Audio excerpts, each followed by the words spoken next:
In your smart contract, if you need to represent a non-fungible asset, which is an asset that cannot be exchanged against another one, you need to use the ERC721 token standard.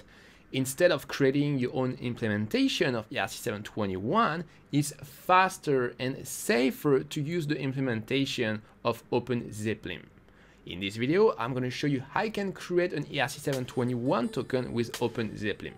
Hey, I'm Julian, and on my channel Eat the Blocks, I will teach you how you can become a blockchain developer and get your first blockchain job. For the demonstration, I'm going to use a truffle project. If you don't know what is truffle, you can check out this introductory video. I've also already installed the npm package of OpenZeppelin. So I'm going to create a smart contract called mytoken.sol. And I'm going to start with the pragma statement of Solidity. Then I'm going to import the ERC721 token of OpenZeppelin. And after, I'm going to create my token smart contract that's going to inherit from the ERC721 token of OpenZeppelin. And that's it. I have my token. So you can just publish your smart contract like this, but chances are you want actually more stuff in it. So fortunately for us, OpenZeppelin also provides some other options that we can add to our token. So let's have a look to the repo of OpenZeppelin. And in the contracts directory, we're gonna find the token directory, then ERC721, and we will see the different option. So one option that you will want almost for sure is the metadata option. So the metadata option will give you some additional function. So first of all, you'll have your token will have a name, then it will have a symbol, so like for ERC721. And you will also have a URL for each of the token that you're going to create. So that's what you see here in the token URI. So there's actually a mapping of the token ID to the URL, to the string URL of the token. So you have a base URL and a suffix for each. So these two things form the full URL basically. So if you scroll down, then you see that once you use this option, you need to use this constructor here with the name and the symbol. Then you have this function name, symbol, and also token URI to have the token URL of a specific token. So in order to use this, how we're gonna do, so let's scroll up. So the name is ERC721 metadata. All right, so let's go back to our smart contract. We're gonna import this. So ERC721 metadata, and we're gonna inherit from it ERC721 metadata. And this time we need to declare our constructor. And after, we're gonna execute the constructor of ERC721 metadata, and the first argument is the name of our token. So for example, my super token, and the second one is the symbol. So I don't know, my super token. All right. Another extension that you might be interested in is the Enumeration Extension that will allow you to enumerate all the tokens that a specific address possess. So let's go back to the repo of OpenZeppelin and let's see where we have this extension. So ERC721 enumerable. So let's click on this and let's see what this offers. Scroll down. So okay, so first we see that there is a constructor, so that means we'll need to call this constructor in our token. And then we see a couple of functions, so token of owner by index. So token of owner by index, which will give you the token ID for a specific address and a specific index. So let's say that this address has, let's say, 10 token. So that means that you'll be able to call this function with the address here. And for the index, it's going to be 0, 1, 2, etc. up to 9.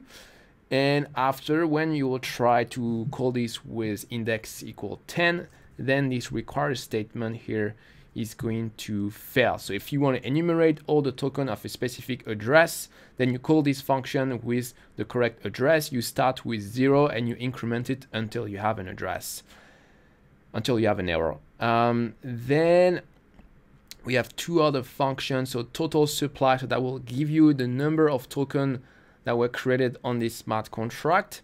And token by index, that will give you the token ID for a specific index. So first, you call the total supply function. So let's say it tells you that on this contract you have 10 token.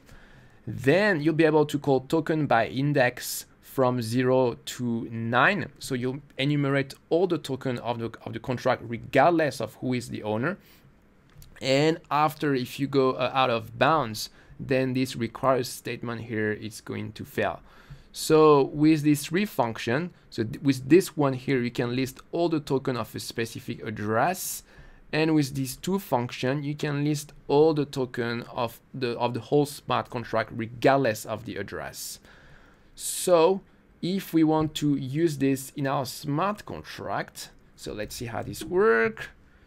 So here I import enumerable, and I'm also going to call its constructor, even though it doesn't require any argument. ERC721 enumerable. All right. So actually, this is super common that we want the enumerable extension and the metadata extension of the ERC721 standard. So that's why OpenZeppelin has already created a contract for that is called ERC721 full. So if we look into it, we can see that it's already configured to work with ERC721 enumerable and metadata. So if we want to use this, then in this case, it's much more simple. We don't need to import metadata. We don't need to import enumerable. All we need to do is to import even ERC721 full, and here we replace this by full, and here ERC721 full, and we still pass this argument. Here we don't need enumerable, and that's it. So next we're going to see how we can make our token burnable. So let's go back to the repo of OpenZeppelin, and here we can see that we have a burnable extension. So there is no constructor, so we don't need to put this in our constructor. Okay, and this will give you this burn function. So we provide a token ID, and it's going to burn the token. And of course, only the owner or someone that has been approved is able to burn a token.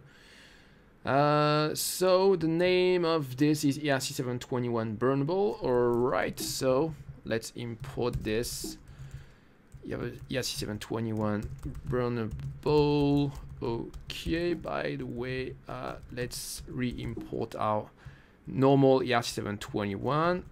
All right, and here we want ERC721 Burnable. Okay, and we remove all of this. Cool. So if we want to our contract to be burnable, we probably also want it to be mintable so that we can create new token dynamically. So let's see what OpenZeppelin has in store for us. So the OpenZeppelin, do you have any mintable option? Yes, you do. So here we have a first mintable option that will give us a mint function. So we can see that we can specify the recipient address and the token ID. Only the minter can call this. So by default, the minter is the address that created the token. All right, and there is another version of this extension, which is ERC721 metadata mintable. So you inherit from the metadata extension, but plus you have this function mint with token URI. You can mint token, so you specify the recipient address, token ID, and you also specify what is the URL, what is the URL for this token. So this URL will return you a JSON document that gives you some info about this specific token. If you want to know more about the structure of this JSON document, then check out the official specification of ERC721. They detail everything, right? We can also use the posable extension. So posable is also very easy to use. You just inherit from it, and it will overload the approve and set approval function, and this will only work if the contract is not posed. So you'll be able to post this contract by using the post function. So PIUSE. You also have the other function unpose, and only the address that created the smart contract can call these functions. If you want to interact with another ERC721 token that is already deployed, then you can use this thing, the interface of ERC721. So in this case, it will work like this. So let's import this interface. Okay, so here I will have my other contract, and let's have my function foo, in which I want to interact with our ERC721. So in this case, you do like this to create a pointer to the other contract. So you need to know the address of the token, so 0x whatever, and then you can call like any function that you want on the ERC721, like transfer from, etc. And there is another thing that is important to know. So if you want a smart contract to be a recipient of ERC721 token, it needs to implement a certain interface.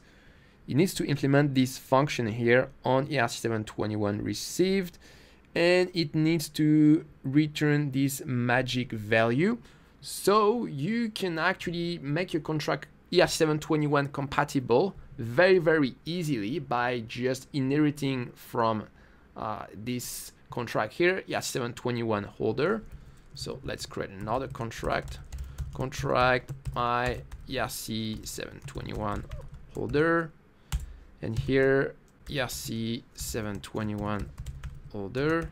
That's all I need to do. I also need to import it. ERC721 holder, and that way when your ERC721 contract send a token to your holder, then it will work. Otherwise the transfer will produce an error. So far in this series on OpenZeppelin, I show you how you can create an ERC20 token, an ERC721, and probably that by now you are curious about how we can actually do an ICO. Well, OpenZeppelin also allow for this, and I'm gonna show you this in the next video. I'll see you there.